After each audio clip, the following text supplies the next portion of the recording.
Maghreb Orient Express, bienvenue à tous au Palais des Expositions des Pins Maritimes pour un numéro inédit au cœur du SILA, le Salon international du livre d'Alger.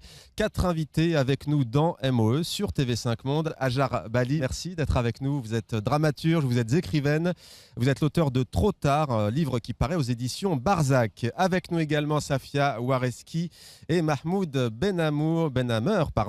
Vous êtes l'auteur de la bande dessinée Fatman Parapluie, ça paraît aux éditions d'Alimen, une BD d'ailleurs on le précise réalisée à 6 mains avec également Soumeya Wareski qui est votre sœur. Zola, merci d'être avec nous. Zola, c'est votre nom d'artiste. Fatima Zora Mayedine, merci d'être avec nous. Vous êtes l'auteur du manga The Devil's Dream qui paraît aux éditions Lazari Lapter. Alors vous racontez l'histoire du jeune musicien Ray qui s'est sauvé de son orphelinat en compagnie de sa meilleure amie. Tout va se compliquer pour lui. Est-ce que vous pouvez nous en dire plus? Oui, en fait, en se trouvant dehors, alors qu'il ignorait les vraies difficultés qu'il attendait en dehors de l'orphelinat. Donc, il se perd et se trouve démuni face aux difficultés de la vie, en portant le poids lourd d'un rêve qu'il tient absolument à réaliser. Celui de devenir, comme son idole, Steve Ray Vaughan, un musicien célèbre, un guitariste célèbre. Et du coup, comme par hasard, en tombant dans El Harash, il rencontre le démon Ouarech, qui lui donne des pouvoirs surnaturels et qui l'aide à réaliser son rêve. Mais en effet, il ne connaissait pas les vraies intentions du démon qui voulait s'emparer de son esprit. Et c'est comme ça que commence une aventure qui l'oblige à affronter le démon. Quand est-ce que vous est venue cette passion pour les mangas, mais plus largement pour la bande dessinée? C'est depuis toute petite, à l'âge de 13 ans. Je m'intéressais à tout, à l'aquarelle, au dessin de paysages, de portraits, mais surtout le manga, parce que ça a toujours été une passion. Alors, vous dites, Zola, que les mangas ont cette force fantastique, je vous cite, de parler aux jeunes. Oui. Expliquez-nous. Le manga, ça attire les jeunes. Il y a des jeunes qui n'aiment pas du tout lire, c'est-à-dire qui ne pensent jamais à lire. Ils veulent juste regarder des films, regarder des animes. Mais le manga, avec son style, avec le graphisme et tout ça, ça attire les jeunes. Et ça les pousse à lire, à découvrir le livre. Le contact avec le livre est très important. Mahmoud Benamer, vous vous intéressez aussi notamment au manga, à la bande dessinée également. Vous êtes dessinateur, vous vous intéressez à tous les arts graphiques. Est-ce que vous pensez que ce sont des genres littéraires qui commencent à monter ici en Algérie? Bonjour. Oui, c'est évident que la bande dessinée trouve peu à peu ses lecteurs. Ils sont jeunes, mais pas seulement. Je pense que c'est en train de prendre de l'ampleur. Ouais. Grâce notamment au SILA et au FIBDA aussi. Voilà. Safia Wareski, est-ce que vous pouvez nous raconter à votre tour l'histoire de votre bande dessinée? Donc on rappelle le titre, c'est Fatman Parapluie. C'est une femme, je crois, assez mystérieuse. Tout à fait. Alors le titre se traduit en français à Fatma au parapluie. Ouais. C'est son surnom. C'est parce qu'elle collectionne des parapluies. Disons pas la folle du quartier, mais la femme excentrique du quartier, qui est en fait vraiment troublée par la psychose, mais beaucoup plus c'est une femme qui se sert de la folie pour pouvoir s'exprimer et dire tout ce qui ne doit pas se dire dans ce quartier. Sachant que c'est un quartier où il y a plein de tabous, et donc les gens ont du mal à s'exprimer, et c'est la seule qui crie la vérité tout haut. Qu'est-ce que vous voulez montrer au-delà effectivement du dessin, on l'a dit, signé de Mahmoud Benamer? Qu'est-ce que cette histoire, selon vous, nous révèle au fond? Est-ce que c'est la nature d'une société, des personnes? Il y a la médisance, il y a, vous le disiez, les ragots. Tout à fait. Ce que je voulais faire tout d'abord, et ce que Soumeya a voulu faire, parce que je précise, c'était son idée au début. Ce sont des anecdotes que ma mère nous racontait. Et ils sont venus de ma grand-mère, ou bien elle les voyait elle-même. C'est ce qui est arrivé dans sa propre vie, ce qu'elle a vécu et ce qu'elle a vu. Ensuite, on a demandé à ma grand-mère de raconter sa version des choses, et ainsi de suite, jusqu'à ce qu'on ait pu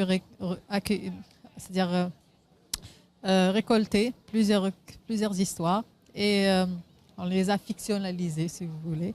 On en a fait une histoire fictive, mais qui a un fond réel. Ouais. Et elle parle au public algérois et le public algérien en général. Hajar Bali, vous, dans Trop tard, vous racontez 8 histoires, hein, 8 récits, 8 nouvelles. Hein. Il y a notamment d'entrée cette femme qui raconte ses désillusions à un cafard dans un appartement d'un quartier populaire d'Alger. Il y a aussi cet homme qui est un poète plagiaire, mais qui va se retrouver accusé certes de plagiat, mais surtout qui va devoir répondre du meurtre de sa femme. Oui. D'où vous sont venues ces idées? Comment vous êtes-vous inspiré pour les écrire? Est-ce que c'est de la pure fiction? Est-ce qu'il y a une part aussi de réel dans ce que vous écrivez? Il y a un peu des deux, bien sûr de la fiction, mais je puise effectivement. Les personnages sont un peu des copies de personnes ou de gens que j'ai pu rencontrer ou de mon environnement familial ou des amis. Mais il y a aussi des personnages que j'ai voulu créer parce que j'ai voulu construire moi-même, quoi. Ouais. Alors j'aimerais citer un extrait de votre livre. L'un de vos personnages dit ceci, je prends ma note.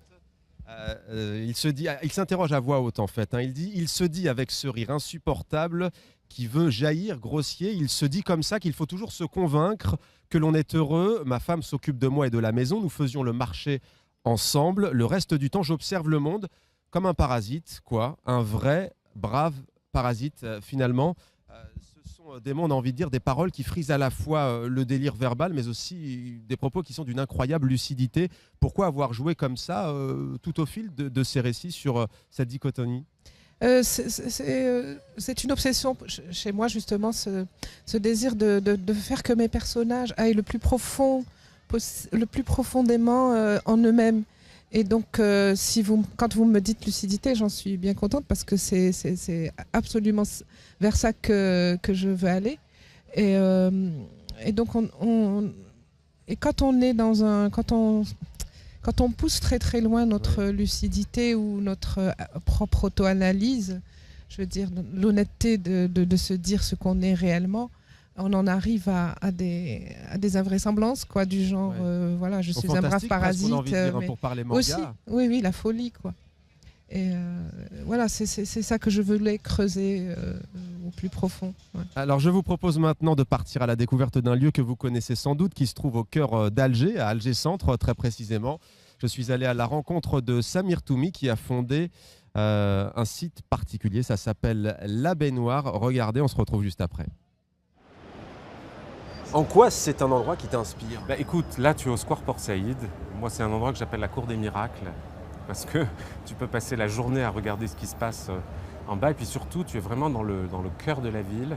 Tu vois, il y a le port derrière toi, tu as le TNA, tu as la Casbah sur la gauche, tu as la ville européenne. Vraiment c'est le carrefour, c'est le lieu de passage et c'est un des points de pulsation de la capitale. Et c'est un endroit que j'adore et je suis ravi d'y vivre et d'y travailler.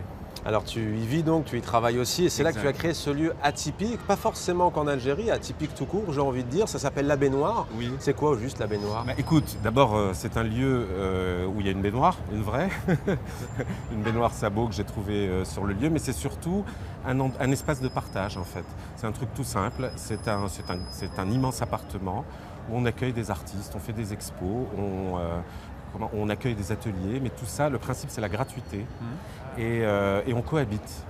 Voilà, c'est-à-dire que nous on continue à travailler, à vivre normalement, à recevoir nos clients pendant que les artistes travaillent à côté, pendant que le public vient visiter les expos. Et l'idée c'est de vivre harmonieusement, mais dans un principe de gratuité totale.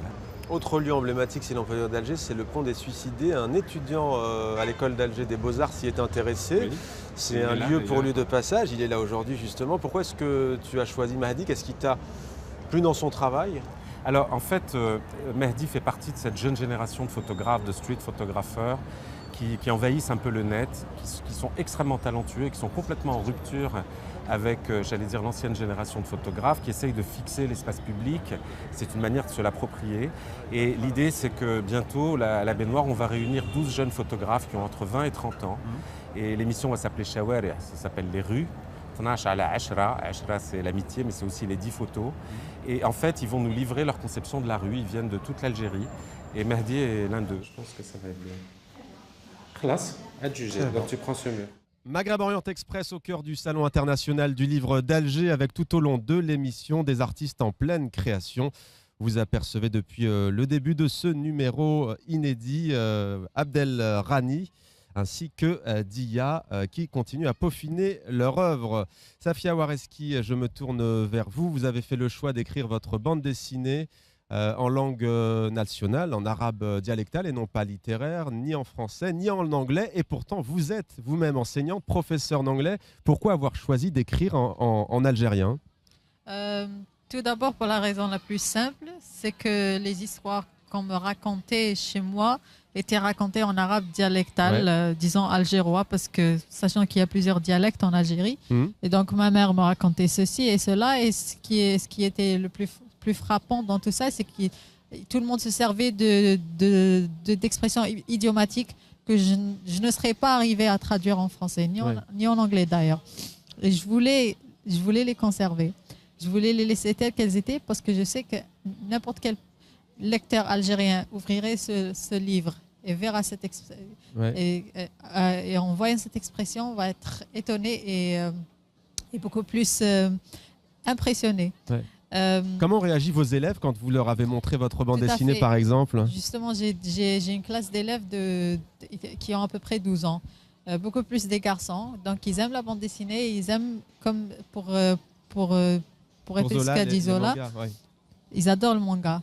Que ce soit regarder ou lire. Et donc, je leur ai présenté ma BD. Première réaction, c'était « Ah, c'est la langue de chez nous ». Et donc, justement, c'est ça que je voulais. C'était cette réaction, c'était justement créer un lien d'intimité avec le lecteur. Et je pense que le langage qu'on parle dans la rue arrivera mieux à faire ça que les autres langues. Zola, vous écoutez attentivement. Vous avez donc écrit en français, mais le titre, il est en anglais, The Devil's Dream. Pourquoi avoir choisi ce titre anglais ? En fait, c'est pas juste l'anglais qui est dans la bande dessinée. Il y a aussi le langage algérois. Il y a des expressions en algérien. Typiques algéroises, oui.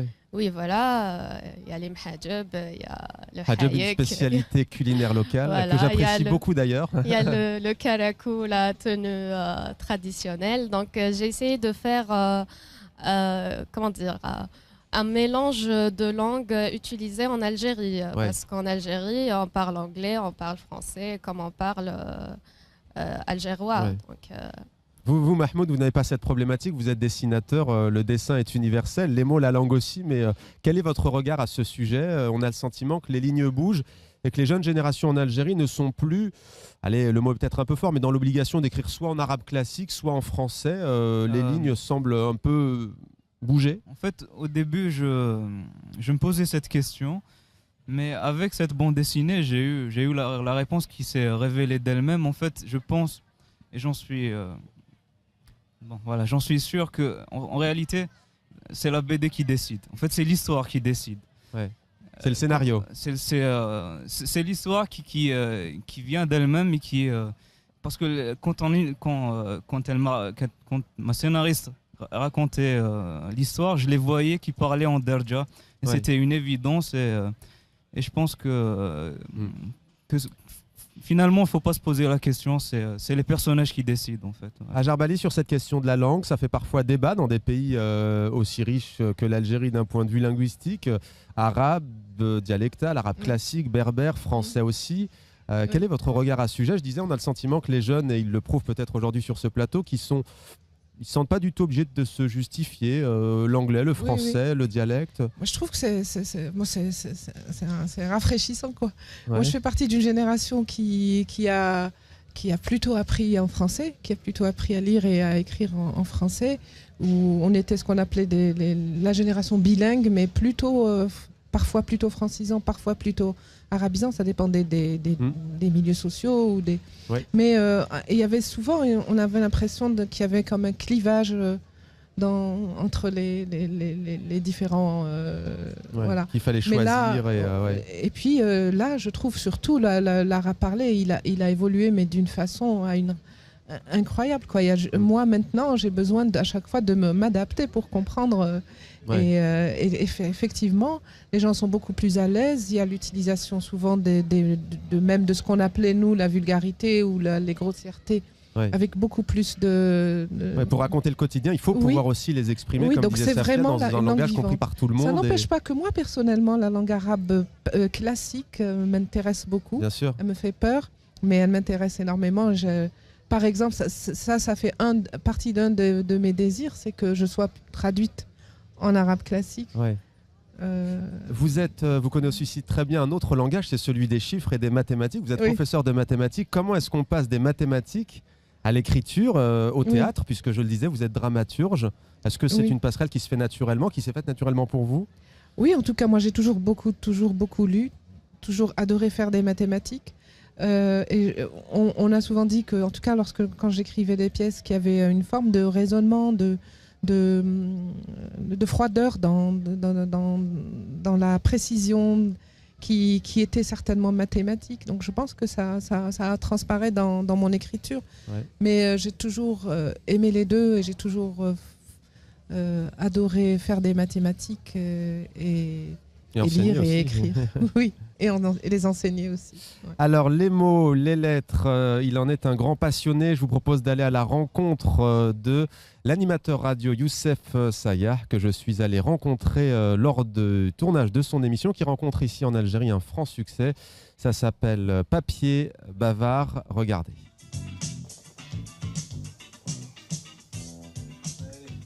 Chers amis, bonsoir. Bienvenue sur le plateau de Papier Bavard, votre magazine littéraire hebdomadaire sur votre chaîne préférée, Alger, chaîne 3.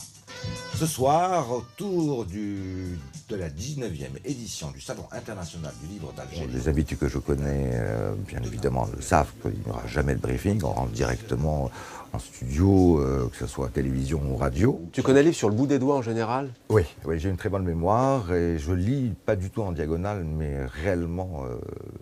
Et ce que j'aime bien, c'est que de temps en temps, j'évoque par exemple un personnage mineur dans un roman d'un auteur, et il me dit, je ne vois pas du tout qui c'est, évidemment, parce que lui, il l'a écrit il y a peut-être 2 ans et qu'il a mis 2 ans pour le faire rééditer, donc il ne se souvient plus du tout de ce petit personnage mineur, parce que ce n'est pas des questions-réponses. En réalité, pour moi, c'est autour d'un café, discuter de son œuvre, de son ouvrage, de son roman, de son essai, que ce soit du théâtre, que ce soit de la poésie. C'est ça qui m'intéresse, c'est de savoir la quintessence. Ce n'est pas uniquement l'histoire. Je déteste évidemment narrer l'histoire d'un roman à la radio, à la télévision. Ça n'a strictement, pour moi, aucun intérêt.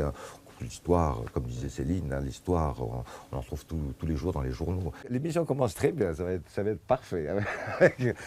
Quelqu'un que je n'ai jamais invité, quelqu'un qui, dès le départ, me dit « tu as une mauvaise prononciation de mon nom ». Vous allez en librairie à travers tout le territoire national algérien, vous verrez que dans les librairies, c'est surtout les femmes qui viennent acheter des livres, qui viennent avec leurs enfants et achètent des livres pour leurs enfants. Pourquoi? C'est aussi culturel, je dirais que c'est presque et religieux et culturel. Le savoir dans l'islam est quelque chose de sacré. C'est, il ne faut pas oublier que quand même, une des premières phrases du Coran, c'est « lis ». Donc la lecture, même si la personne ne lit pas, mais elle a comme ça une sorte d'admiration pour tout ce qui est savoir. Tu as lu Meursault contre enquête de Kamel Daoud? Oui, bien sûr. Bien sûr, c'est un grand ami, Kamel Daoud, un très bon ami, mais il faut lire les anciens. Ils sont, je trouve, encore beaucoup plus beaux que Meursault contre enquête. Qu'est-ce que ça pourrait changer, un prix Goncourt pour un auteur algérien de langue française? Ah, si, ça pourrait énormément changer. D'abord pour lui, j'espère, parce qu'il aura une notoriété internationale. Et puis pour lui, en Algérie, je pense qu'effectivement, ce sera un grand succès d'estime pour un auteur algérien. Il y a peu d'auteurs algériens qui ont eu la possibilité d'avoir des grands prix littéraires. Le prix Goncourt, évidemment, c'est le top du top en France. MOE inédit au cœur du Salon international du livre d'Alger, le SILA 2014, c'est jusqu'au samedi 8 novembre. Zola, je me tourne vers vous. Zola, c'est votre nom d'artiste, on le rappelle. Fatima Zora Mayedine, vous venez de terminer vos études de pharmacie. Alors, on a envie de savoir, est-ce que vous allez poursuivre dans la voie du manga ou est-ce que vous allez vous lancer dans une carrière, et c'est ce qu'on vous souhaite, en pharmacie, votre domaine de prédilection, ou pourquoi pas les deux? En fait, le dessin et la pharmacie, c'est deux activités différentes dans ma vie que j'adore l'une autant que l'autre. Bon, le dessin qui a toujours été une passion depuis toute petite, pourquoi pas en faire une carrière parce que ça motive, parce qu'on ne peut pas faire une chose qu'on n'aime pas. Et d'ailleurs, le dessin, c'était quand je dessine, je me sentais dans un autre monde. Ça me permettait de me calmer, de voyager, de vous évader aussi. De voyager, c'est-à-dire, je me sentais vivre dans l'histoire, avec mes personnages et oublier un peu les études et tout ça. Pareil pour vous, Safia Wareski, vous ressentez ce besoin parfois, vous êtes enseignante. On imagine qu'il y a des bons moments avec les élèves, mais que c'est pas toujours facile non plus. Est-ce que l'écriture, ça vous permet vous aussi de vous évader? Non, justement, je trouve que même l'enseignement, ça nous permet de nous évader. D'ailleurs, j'en parlais hier avec ma sœur. Je lui disais, moi à la maison et moi devant mes élèves, c'est pas la même tête. C'est pas le même univers. C'est pas la même. Et c'est parce qu'on change selon la personne qu'on a en face. Et avec mes élèves, je suis prof Safia. Et puis dans tout ce qui est fiction, parce que je ne suis pas juste auteur de bande dessinée, j'ai même essayé d'écrire une pièce de théâtre, des histoires courtes, etc. Toute forme d'écriture me passionne. Et ce n'est pas seulement pour m'évader, c'est pour me comprendre. En essayant d'explorer le psychique et le comportement des autres, j'arrive à comprendre le mien. Mahmoud Benhamer, vous avez fait l'école des Beaux-Arts d'Alger. La suite pour vous, quelle est-elle? Est-ce que vous allez poursuivre sur cette voie, explorer encore les arts graphiques? Vous avez un projet? Pour moi, l'idéal, ce serait de continuer à faire de la bande dessinée, même si ça devient compliqué. Maintenant, j'ai terminé les études, je dois devenir un homme. Bon, si Safia et Soumeya vous trouvent des scénarios, vous l'avez dit tout à l'heure, vous n'aurez plus qu'à appliquer et à prendre votre crayon. Hajar Bali, le théâtre peut-être, l'écriture, quels sont vos projets? Oui, moi j'envisage de continuer dans l'écriture. Je vais peut-être arrêter l'enseignement. Ça commence à... Au bout de vous avez donné. Oui, c'est bon, je commence à être fatiguée. Mais l'écriture, oui.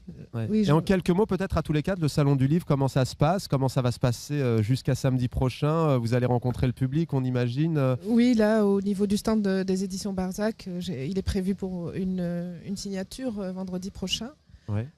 Pour moi, en tout cas. Et puis sinon, voilà. Toujours émouvant d'être là dans ce lieu. Toujours. Il y a beaucoup de monde, on vit en famille. L'ambiance est plutôt bon enfant. C'est génial. Dites-vous, Safia, Zola, des signatures peut-être déjà. Est-ce que vous allez essayer de donner envie aux plus jeunes et pas seulement aux plus jeunes d'aimer le manga? Je suis là pour les accueillir, pour répondre à toutes leurs questions, pour donner mon avis sur leur travail, parce qu'il y a des jeunes, il y a beaucoup de jeunes, il y a beaucoup d'enfants, disons d'adolescents de 14-15 ans qui viennent et qui montrent leurs dessins en voulant avoir des avis. Et je les encourage, je suis là pour eux. Mahmoud, peut-être quel livre au-delà des arts graphiques vous intéresse? On l'a dit déjà sur TV5 Monde, il y a des livres sur la cuisine, sur la religion, il y a des romans. Quel rayon, quel stand, dans tous les cas, vous attire particulièrement? Il y a l'architecture qui m'intéresse et tout ce qui est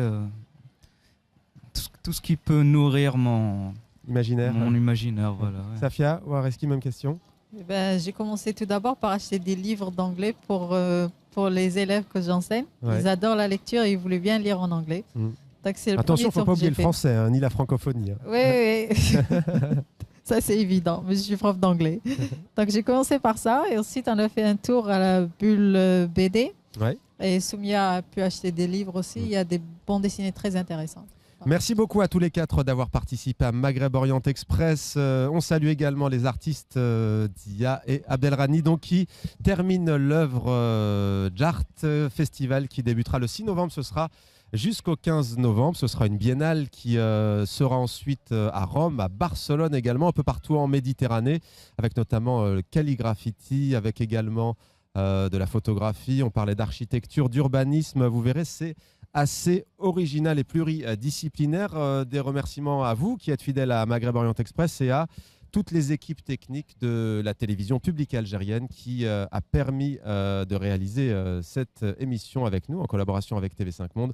Merci à tous, à très vite sur TV5 Monde.